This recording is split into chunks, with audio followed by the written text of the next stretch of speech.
Our mission today is pretty focused. We've got a stack of court documents and police allegations that came out after the Bondi Beach attack on December 14th, 2025. Right. And we're going to try and piece together a clear timeline from them.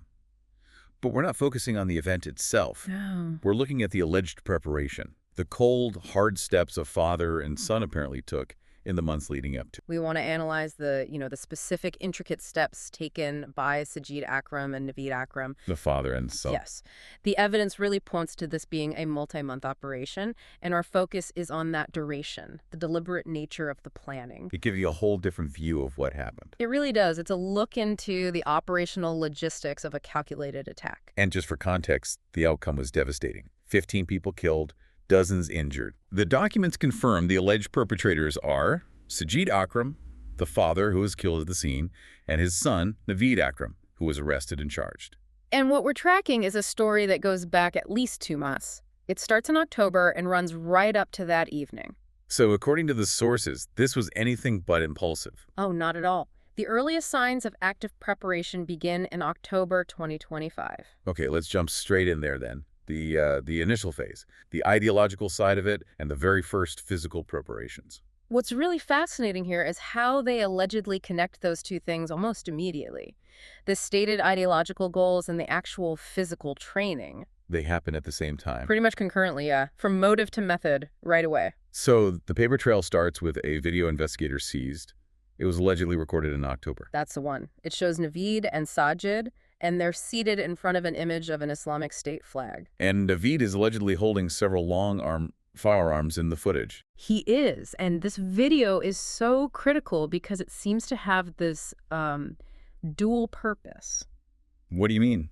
Well, the documents say Naveed recites a passage from the Quran in Arabic, so he's establishing that religious framing. Okay. But then they both allegedly switch to English and speak, explicitly about their reasons for the attack. So they're recording it for themselves, but also maybe for an audience. It suggests that, yeah, an internal commitment, but also potentially for external distribution, a clear record of intent. But they weren't just recording statements. The sources detail a second video from that same month, from October, that's all about physical training. Right, and this was apparently shot in a rural area, somewhere in New South Wales, they believe. And this is where it moves beyond just ideology into actual tactical rehearsal. Exactly. The activity described is training with firearms, specifically firing shotguns. And this is where the language police use in the court documents is so important. What do they say? They note the footage shows the men moving in a tactical manner. Okay, so for you listening, that term might not mean much. What does moving in a tactical manner actually imply? How is that different from just, casual target practice? It implies rehearsal. It implies operational discipline. Police use this term when people are practicing coordinated movements. Like what? Like covering each other, moving as a unit towards a target, maybe practicing how to switch weapons or moving under pressure. It suggests they weren't just practicing their aim. They were rehearsing the physical act of an attack. Precisely. The physical procedure. It suggests a detailed plan was already taking shape way back in October. So that hits hard. Within 1 month, October, they've allegedly set up the ideological reason and train in the practical violence. And with that foundation laid, the planning immediately pivots. It moves into logistics. Which takes us to late October and into November. Yes. This next phase is all about building the infrastructure they needed to stage the operation, but also keeping it separate from their family life for security. And the first big step we see in the court documents is on October 20th. Naveed Akram rents an Airbnb room. In Campsie, yeah, in Sydney Southwest. And the booking is for a very specific window of time, December 2nd to December 21st, 2025. And you have to ask, why Campsie? It's a long way from their family home in Bonnyrigg, and it's a long way from Bondi. So investigators don't think this was for a holiday. No. They allege its main purpose was to store the weapons and the explosive devices before the attack. That's a classic move, isn't it? Renting some anonymous short-term place. It's a classic and necessary step. You create a cache, you separate the operational materials from your personal life to avoid anyone, family or neighbors, finding out. And as soon as that storage is sorted, the timeline takes a really interesting turn. Overseas travel. A huge commitment of resources, yeah. The sources state that from November 1st to November 28th, almost a full month, Sajid and Naveed traveled to the Philippines. A whole month. A whole month. The documents say they stayed mostly at a hotel in Davao City. This is one of the most intriguing parts of the timeline for me. For what's meant to be a local Sydney attack, why spend a month and all that money to go overseas? It raises critical questions, doesn't it? I mean, if they already had guns and were training in New South Wales, what was so important that they had to go abroad for 4 weeks? Exactly. The authorities see this trip as a key part of the planning that's still under investigation because it just expands the whole scope. It could be anything, right? Meeting contacts, getting some kind of specialized training. It could be. Or procuring materials that are easier to get overseas. The official purpose hasn't been stated publicly yet. But just the commitment.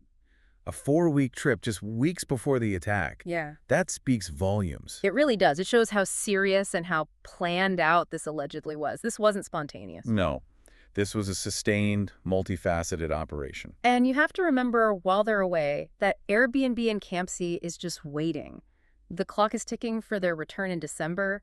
It's set to be their forward operating base. Which brings us right into December 2025, the final stage. Mm-hmm.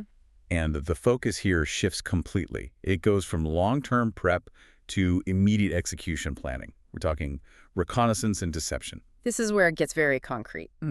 They're moving from the abstract plan to the details of the target area, the terrain, the timing. Everything matters now. And the documents pinpoint a crucial reconnaissance visit. It's just 2 days before the attack. Late on the night of December 12th, yeah. CCTV allegedly shows the pair visiting Bondi.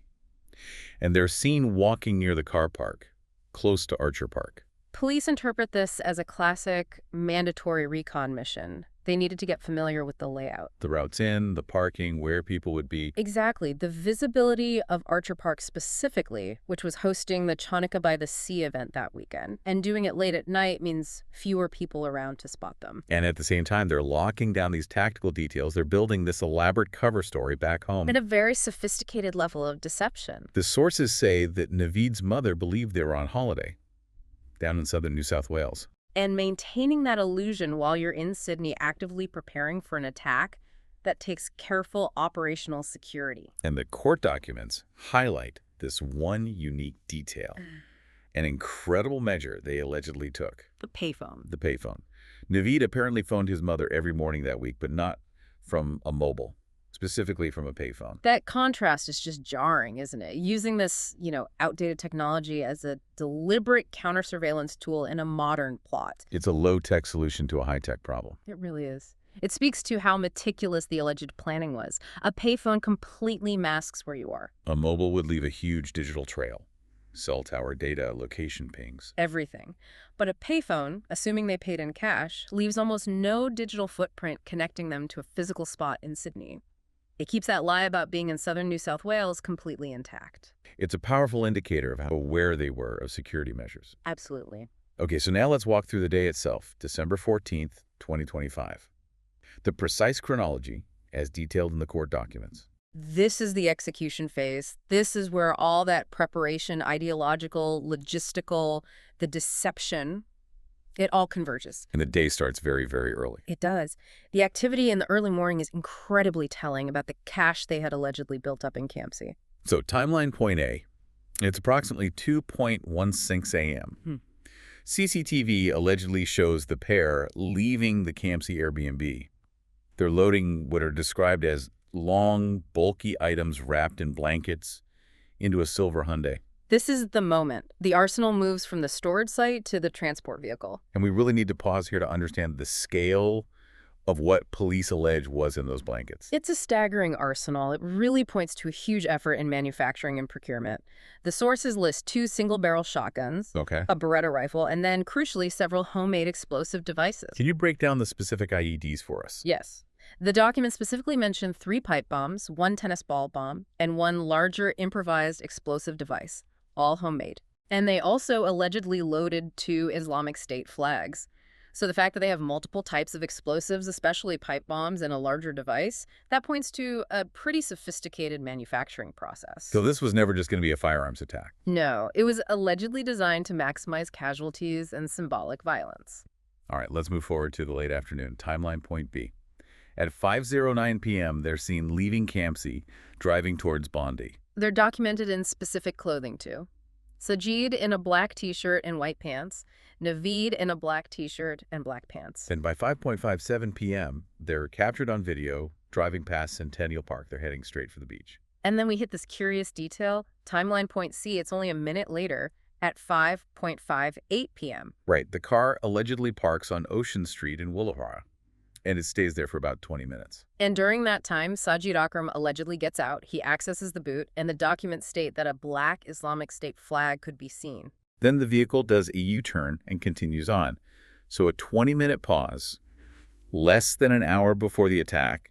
What's the significance of that?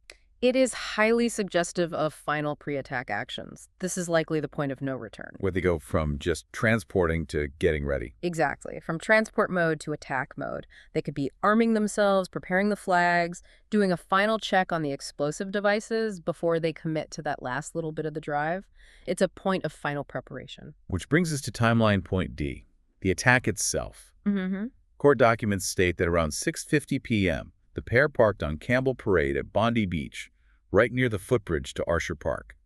The attack began shortly after that. And we know this was happening during the Chanukah by the Sea 2025 event. The immediate outcome, tragically, was the police response. Sajid Akram was shot and killed at the scene. And Naveed Akram was also shot. He was taken to hospital and then placed under arrest, which gave the authorities that immediate link to the whole investigation. And following the event, police moved right away to secure the known locations. And that's where they gathered the physical evidence that really cements this timeline we've been talking about. Absolutely. These searches provide the tangible links connecting that ideological motivation from October to the resources they used on December 14th. Let's start with a family home in Bonnyrigg. What did police seize there? So there, investigators seized a homemade firearm, a long bow with 12 arrows, and a copy of the Quran with specific passages highlighted. Okay, so the highlighted Quran speaks directly to the ideological side of things. It does. And the homemade firearm and the archery gear suggest a broader, sort of sustained interest in acquiring weapons, even ones they didn't end up using in the attack. And then the second search the next day was at the storage site, the Campsie Airbnb. And that search confirmed exactly what it was allegedly used for. Police say they found a rifle, a shotgun, and critically, equipment that was consistent with the manufacture of improvised explosive devices. Tying that location directly to the manufacturing of the bombs. Direct. So when we connect all these disparate dots, the video, the training, the overseas trip, the payphone deception, the arsenal, what's the final picture that emerges?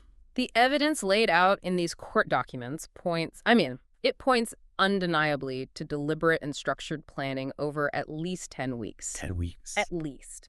It involved these distinct phases: recording their motive, building their capability through training, securing logistics with the Airbnb, that complex overseas travel, and then that meticulous final recon. All supported by these advanced deception techniques like the payphone. Exactly. The structure of this alleged plot from early October to mid-December is highly organized and systematic.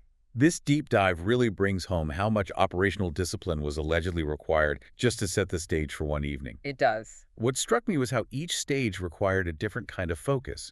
The ideological part, the logistical part where they had to blend in, and then that final execution stage. And that's really the ultimate value of piecing together a timeline like this from all these different sources. CCTV, travel records, rental agreements, seized items. It takes it from just a single awful event and places it into a narrative of sustained, highly detailed activity. Right. And that distinction between an impulsive act and a calculated plan is just crucial for investigators and for all of us trying to understand the true nature of this alleged plot.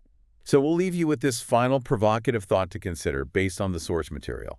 Given the specific details of that reconnaissance visit and the fact that they parked right near the footbridge to Archer Park during the Chanukah by the Sea event, what specific insights does this police timeline offer about the intended target selection versus just the general timing of the attack?